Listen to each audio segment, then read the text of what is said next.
እስቲ ልጠይቃችሁ አሁን አንድ ሰው መጥቶ አንተ ውሻ ከሚለንና የኔ ውሻ ከሚለን መልሱልኝ ካንተ ውሻና ከኔ ውሻ የቱ ይሻላል? አንተ ውሻ ስትባሉ ደስ ይላችኋል? የኔ ውሻ ስትባሉ ትሽኮረመማላችሁ አይደል? ትቅለሰለሳላችሁ። ግን ሁለቱም እኮ ውሻ ነው የተባለ። ንግግሩ አንድ ሆኖ ሳለ የምንናገርበት መንገድ ንግግሩን የበለጠ ተሰሚ ያደርገዋል። ዓለም ልሞ መገሰጽ ማለት ነው። አንተ ትልቅ ሰው አይደለህ እንዴ? የተማርክ አይደለህ እንዴ? እንዴት ይሄ ይጠፋሃል ብሎ ተግሳጽ በጣም ጥሩ ነው። በህይወታችን አንዳንዴ ጭልም የሚልብን ጊዜ የለም አለ። ዙሪያው ገደል የሚሆንብን ጊዜ አለ። ሁሉም የሚጨልምብን ጊዜ አለ። ሌሊት ማለት ግራ ቀኙ የሚጠፋብህ ጭልም የሚልብህ ሰዓት ነው። ሲጨልምብህ መሄድ ያለብህ ወደ ክርስቶስ ነው። ምክንያቱም በክርስቶስ ዘንድ ጨለማ አይጨልምም። እስመ ጽልመት ይጽልም በኀቤከ። ክርስቶስ ባለበት ስፍራ ጨለማ አይደለም። የጽድቅ ፀሐይ ክርስቶስ ሲያበራ የትኛውም ጨለማ ውስጥ ብትሆን ያበራል። ሲኦል ውስጥ ብትሆን ክርስቶስ እስካለ ብርሃን ነው የሚሆነው። በሃይማኖታችሁ አትፈሩ፣ በማተባችሁ አትፈሩ። የምትሰሩበት ቦታ፣ የምትማሩበት ቦታ፣ የምትነግዱበት ቦታ ክርስትናችሁ እንዲታይ የማትፈልጉ ከሆነ ኒቆዲሞስ መጀመሪያ የነበረበት ችግር አለባችሁ ማለት የመጀመሪያው ስቴጅ ላይ ነው ያላችሁት ማለት። ፈራ ተባለ፣ ደፍሮ እኔ እንዲህ ነኝ ማለት አቃተው። ብዙዎቻችን እንደዚህ ነን እኮ። ነጠላቸውን ጥፍጥፍ አድርገው እኮ ከቢሮ ሲወጡ ቤተክርስቲያን ነው የሚሄደው ለማለት የሚፈሩ ሴቶች አሉ። ቤተክርስቲያን ለመሳለም ጓደኞቹ ፊት የሚያፍር እኮ ጎረምሳል። ክርስቶስ በእኛ ሳያፍራውን እኛ በሱ ልናፍር ነው? እንዳናፍር በእውነት። ለጥቂት ደቂቃዎች የእግዚአብሔርን ቃል እንማራለን። የአባቶቻችን ለነቢያት፣ ለአባቶቻችን ለሐዋርያት፣ ለሐዋርያውያን አበው፣ ለሊቃውንት በጉባኤያቸው ተገኝቶ ምስጢሩን ጥበቡን ገልጦ እግዚአብሔር እንዲያስተምረን ቅዱስ ፈቃዱ ይሁንልን። የትምህርታችን ርዕስ ምንድነው? የኒቆዲሞስ ክርስትና በሚል ርዕስ እንማራለን። በዮሐንስ ወንጌል ምዕራፍ 3 ከቁጥር 1 ላይ ያለው የወንጌል ክፍል እንዲህ ብሎ ይጀምራል። ከፈሪሳውያን ወገን የአይሁድ አለቃ የሆነ ኒቆዲሞስ የሚባል አንድ ሰው ነበረ። እርሱም በሌሊት ወደ ኢየሱስ መጥቶ መምህር ሆይ እግዚአብሔር ከእርሱ ጋር ከሆነ በቀር አንተ የምታደርጋቸውን እነዚህን ምልክቶች ሊያደርግ የሚችል የለምና መምህር ሆነህ ከእግዚአብሔር ዘንድ እንደመጣህ እናውቃለን አለው ይላል። እንግዲህ አሁን ያነበብነው የወንጌል ክፍል እዚህ ጉባኤ ላይ ያላችሁ ሁላችሁም በህይወት ዘመናችሁ ለመጀመሪያ ጊዜ የሰማችሁት ወንጌል ይሄ ነው። ለመጀመሪያ ጊዜ ከኔ ጋር ናችሁ? ለመጀመሪያ ጊዜ ወደ ቤተ ክርስቲያን የመጣችሁት መቼ ነው? ለመጀመሪያ ጊዜ ቤተ ክርስቲያን የመጣችሁት መቼ ነው? ክርስትና ስንነሳ አይደለም? ክርስትና ስንነሳ የሚነበበው የወንጌል ክፍል ይሄ ነው። እና ትዝ አይላችሁ ምንም? እንደው አሁን ስታስታውሱ በእርግጥ ጡት እየጠባችሁ የዛኔ ቢዚ ነበራችሁ። ግን ክርስትና ስንነሳ ህፃንም ሆነን ቢሆን ስጋችን ህፃን ቢሆን ነፍሳችን ህፃን አይደለችም አይደለም? ስጋ ባይሰማ ማን ይሰማል? ነፍስ ይሰማል። ይህ የወንጌል ክፍል ሁላችን ስንጠመቅ ቅድስት ቤተክርስቲያናችን አንብባ ሀብተ ክርስትናን የመንፈስ ቅዱስ ልጅነትን የሰጠችን አሁን ያነበብነውን የወንጌል ክፍል በማንበብ ነው። እና ኒቆዲሞስ በእኛ ክርስቲያናዊ ህይወት ውስጥ ከወንጌል ጋር ስንተዋወቅ መጀመሪያ የሰማነው ድምጽ ነው፣ የመጀመሪያ ስም ነው። እንግዲህ ኒቆዲሞስን የምናገኘው በዮሐንስ ወንጌል ምዕራፍ 3 ላይ ነው ለመጀመሪያ ጊዜ ስሙን የምናገኘው። ከዮሐንስ ወንጌል ውጭም ሌላ ወንጌል ላይ ስሙን አናገኘውም። ኒቆዲሞስ የአይሁድ አለቃ ነበረ ብሎ ነው የሚጀምረው ዮሐንስ ወንጌል ምዕራፍ 3። ኒቆዲሞስ አለቅነቱ ስለ 3 ነገሮች ነው።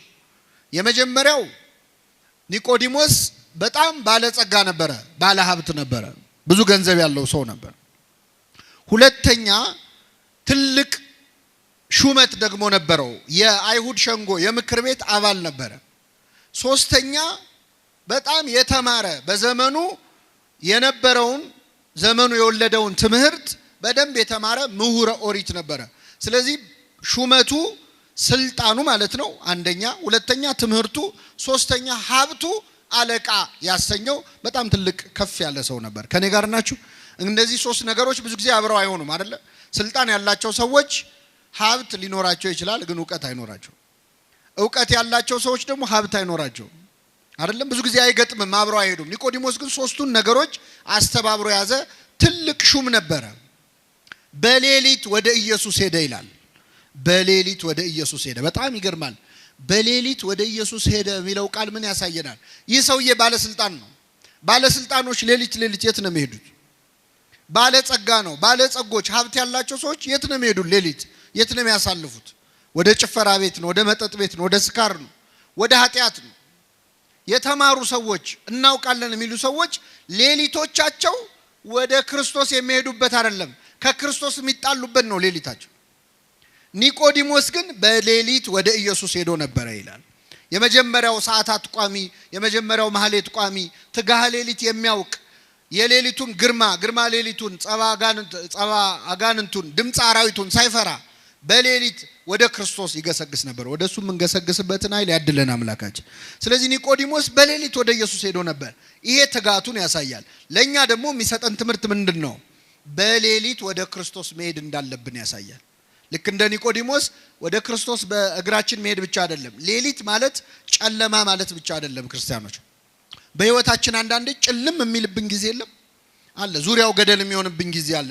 ሁሉም የሚጨልምብን ጊዜ አለ። ሌሊት ማለት ግራ ቀኙ የሚጠፋብህ ጭልም የሚልብህ ሰዓት ነው። ሲጨልምብህ መሄድ ያለብህ ወደ ክርስቶስ ነው። ምክንያቱም በክርስቶስ ዘንድ ጨለማ አይጨልምም። እስመ ጽልመት ይጸልም በኀቤከ። ክርስቶስ ባለበት ስፍራ ጨለማ አይደለም። የጽድቅ ፀሐይ ክርስቶስ ሲያበራ የትኛውም ጨለማ ውስጥ ብትሆን ያበራል። ሲኦል ውስጥ ብትሆን ክርስቶስ እስካለ ብርሃን ነው የሚሆነው። እና ኒቆዲሞስ በሌሊት ወደ መድኃኒታችን ወደ ኢየሱስ ክርስቶስ ቀረበ ይላል። ወደሱ እንድንቀርብ አምላካችን ይርዳን። ቀረበና ምን አለው? መምህር ሆይ እግዚአብሔር ከእርሱ ጋር ከሆነ ሰው በቀር አንተ የምታደርጋቸውን ተአምራት ሊያደርግ የሚችል ማንም የለም።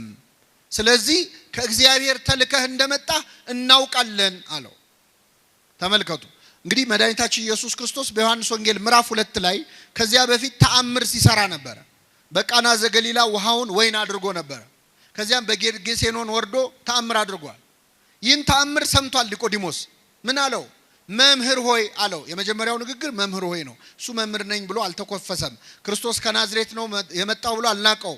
መምህር ሆይ አለው። ከዛስ እግዚአብሔር ካንተ ጋር እንደሆነ አንተ የምታደርገውን ተአምራት እግዚአብሔር ከእርሱ ጋር ከሆነ በቀር ሊያደርግ የሚችል እንደሌለ ከእግዚአብሔር ተልከህ እንደመጣን እናውቃለን አለ። ራሱን ብቻ አይደለም የወከለው፣ ሌሎች አይሁድ ሹማምንትም እንደኔ አንተ በእርግጥ ከእግዚአብሔር ተልከህ እንደመጣ እናውቃለን ብሎ ለክርስቶስ መሰከረ።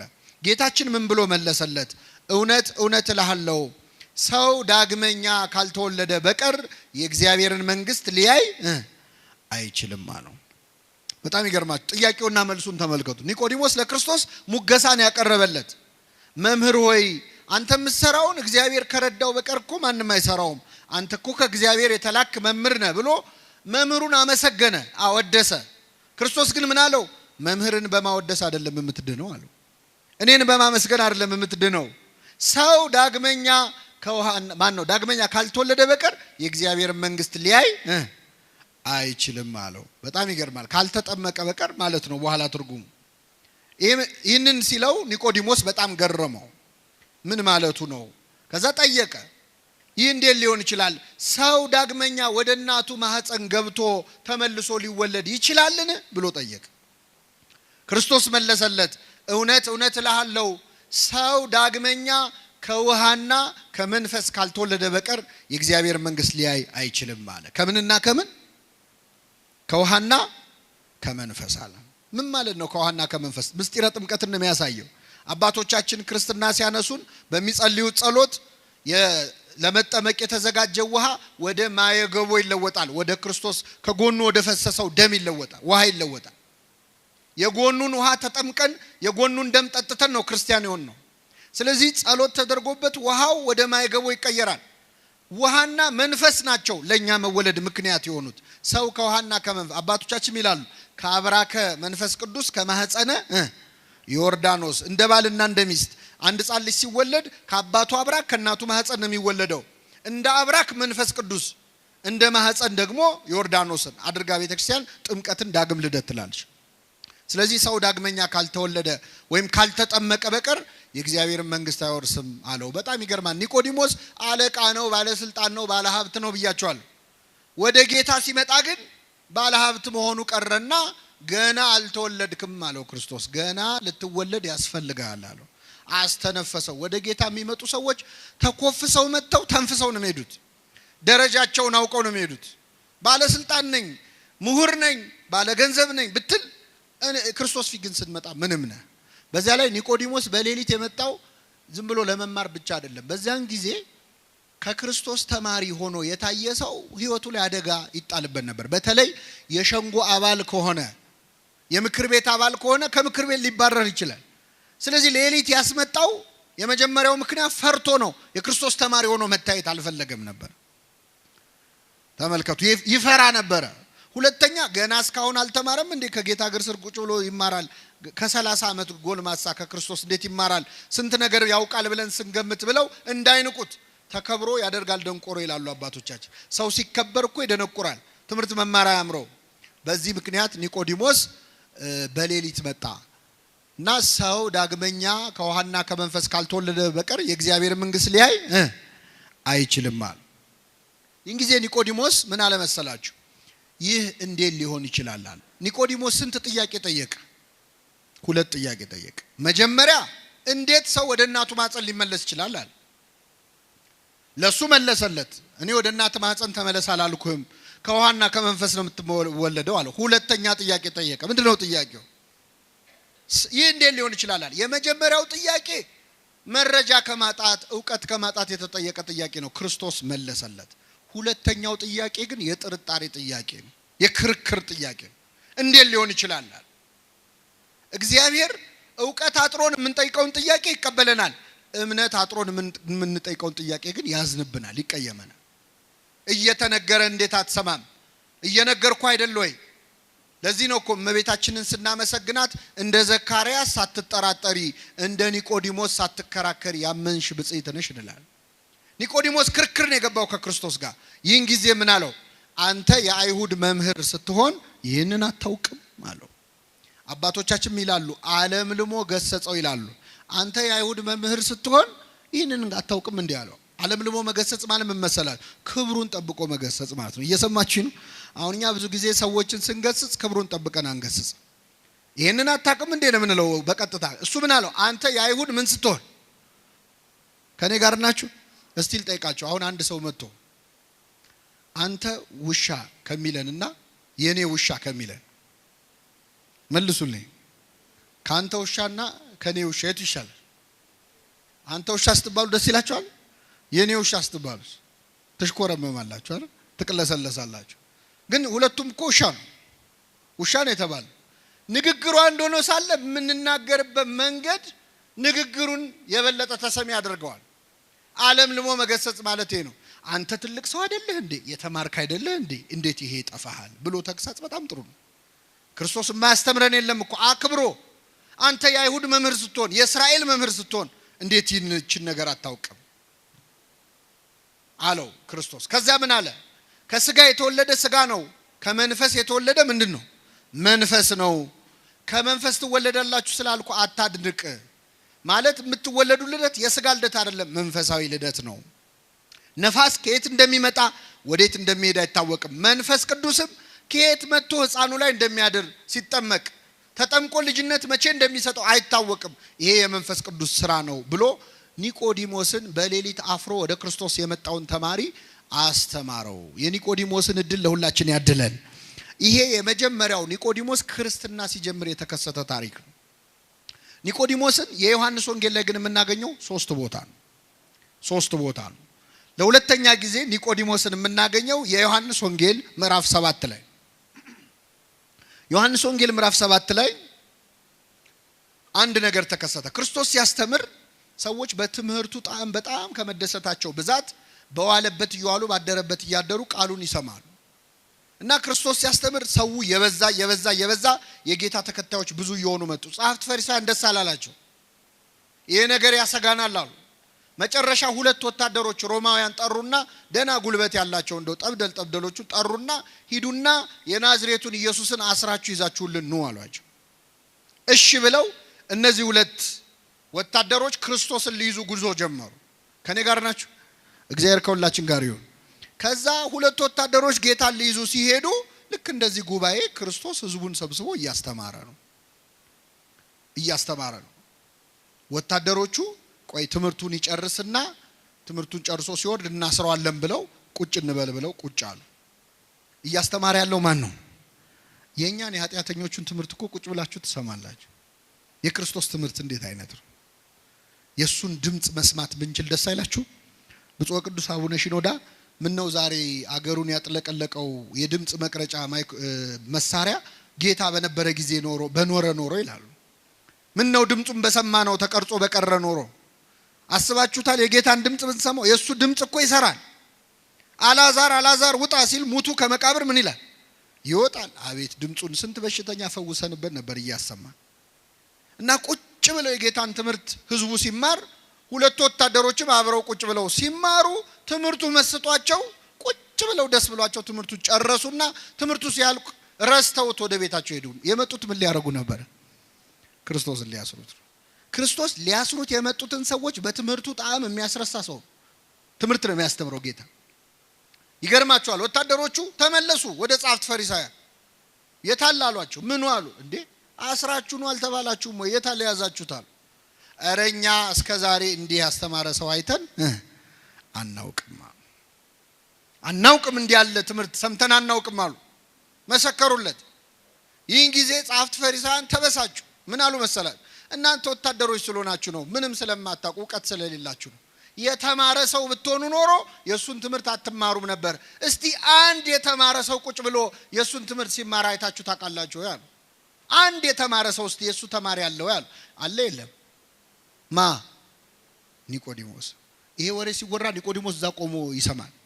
እስቲ አንድ የተማረ ሰው ቁጭ ብሎ የጌታን ትምህርት ተምሯል ሲሉ ኒቆዲሞስ እዛ ቁጭ ብሏል። ኧረ እኔ ያለው ሄጄ እኮ በሌሊት ተምር ያለው እንዳይል ያስሩታል። ነገር ይመጣል። ዝም እንዳይል ደግሞ ቆጨው። እንዴት ያለ ነገር ነው! ተጨነቀ። ዝም እንዳይል የተማረው ትምህርት ቆጨው። ያንን ሁሉ ነገር ነግሮት በሌሊት ስለ ጥምቀት አስተምሮት እንዴት ዝም ይበል? እንዳይናገር ደግሞ የሚመጣበትን ያውቃል። ከዚያ ምን አለ? ሄደው ተምረው የክርስቶስን ትምህርት ሰምተው የመጡት ሁለት ወታደሮች ናቸው አይደል?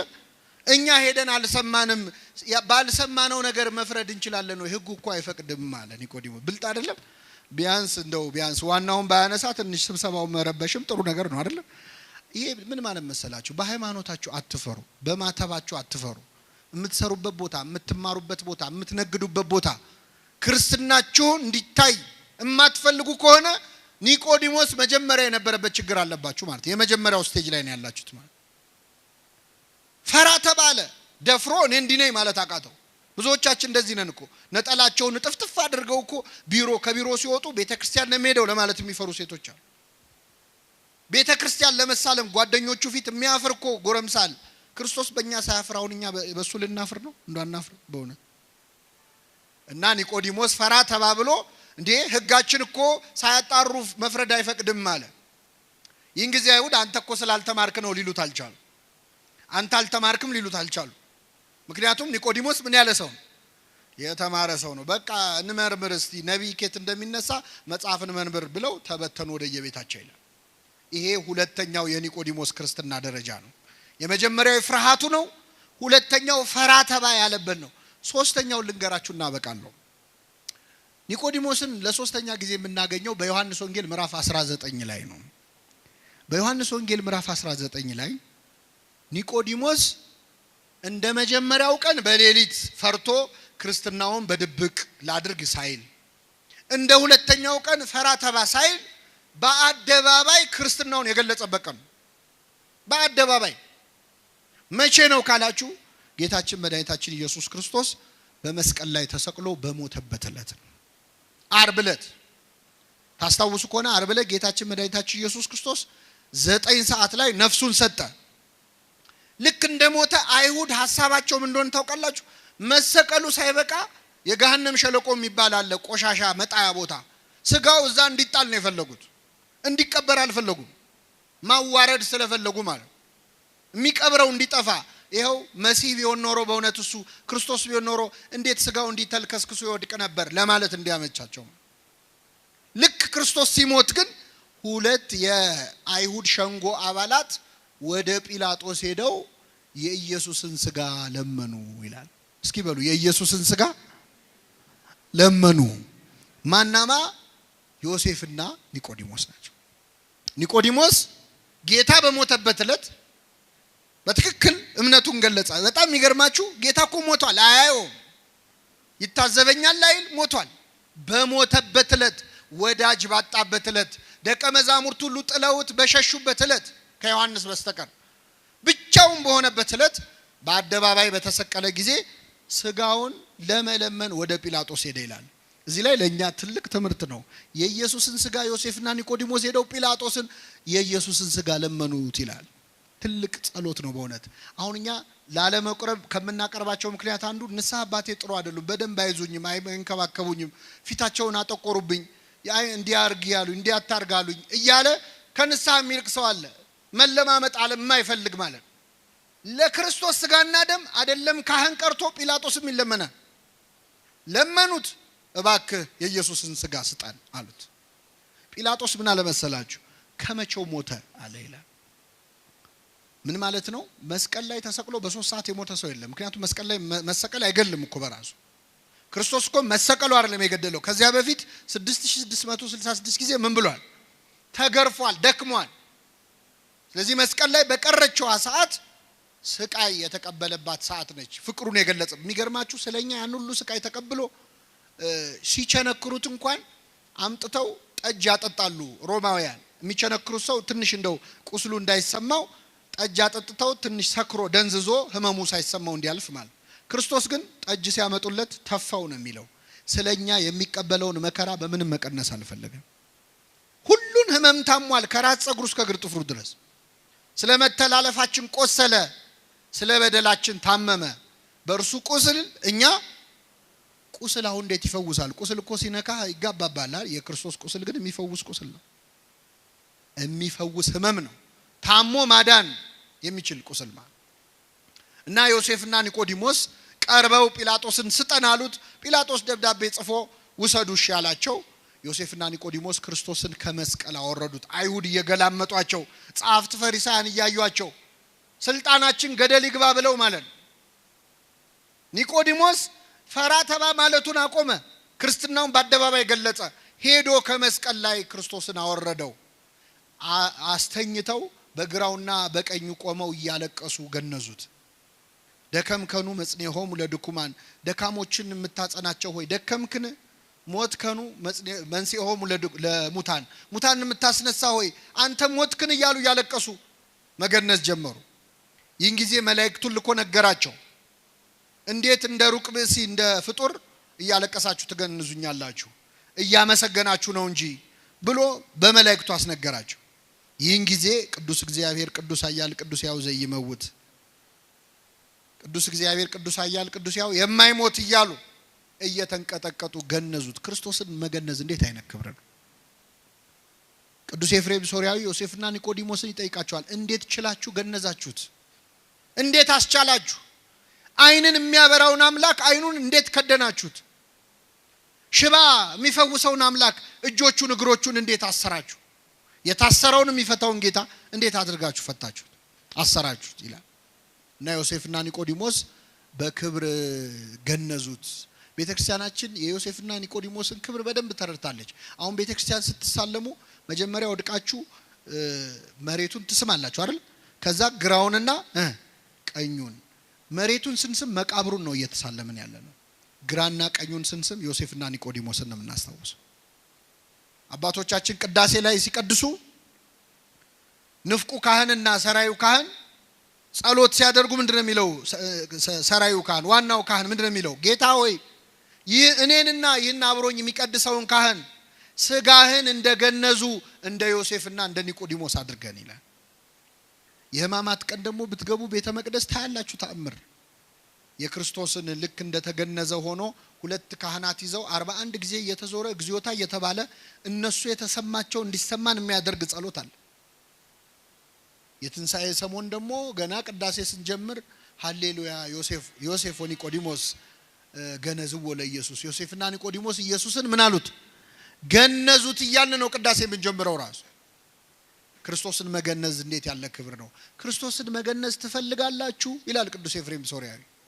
ኤፍሬም ሶርያዊ ይገርማችኋል፣ መገነዝ ይፈልግ ነበርና ምን ያደርጋል መሰላችሁ? በጠዋት ይነሳና በማታ ይወጣና ሌሊቱን ሙሉ ጎዳና ተዳዳሪዎች ነዳያንን በተኙበት ይፈልጋል። ከመሃላቸው የሞተ ካገኘ ደስ ይለዋል፣ ይገንዘዋል። ሲመለስ ፊቱ በርቶ ይመለሳል። ምን አግኝተን የተደሰትከው ሲሉት ክርስቶስን አግኝቼ ገነዝኩት ይላል። ደሃን ማብላት ክርስቶስን ማብላት ከሆነ ደሃን መገነዝ ማን መገነዝ ነው? ክርስቶስን መገነዝ። ስለዚህ ኒቆዲሞስ በቤተክርስቲያናችን እጅግ ትልቅ ክብር ያለው ቅዱስ ነው። ቀስ እያለ በፍርሃት የጀመረ ክርስትና ከዛ ፈራ ተባ ወደ ማለት ከዚያ ደግሞ በአደባባይ ስለ ክርስቶስ ወደ መመስከር ሰማዕትነት እኮ ነው። ሰማዕትነት ነው። ከዚህ በላይ ምን ሰማዕትነት አለ? እና ክርስትናችን ምን ሞትለት መከራ ምን እንቀበልለት ልታምኑ ብቻ አይደለም የተጠራችሁት። እንደነ ቅዱስ አግናጢዮስ ልታምኑ ብቻ ሳይሆን መከራን ምን ልትሉ ልትቀበሉ። ክርስቶስ ይቺ ጽዋ ከኔ ትለፍ ብሎ ለሁላችን ያስተላለፈው መከራውን ነው። ከኔ ትተላለፍ፣ ከኔ ወደ ቀጣዩ ትውልድ ትሂድ ብሏል። ስለዚህ ክርስቶስን የጠሉ ሁሉ ክርስቲያኖችን ይጠላሉ። በዓለም ሳላችሁ መከራ አለባችሁ፣ እውነት እላችኋለሁ እኔ ዓለምን አሸንፌዋለሁ ብሏልና ኒቆዲሞስ በዛሬው ዕለት የምናስበው ታላቅ ቅዱስ ነው። በረከቱን ያሳድርብን፣ የሰማነውን በልቡናችን ያሳድርብን።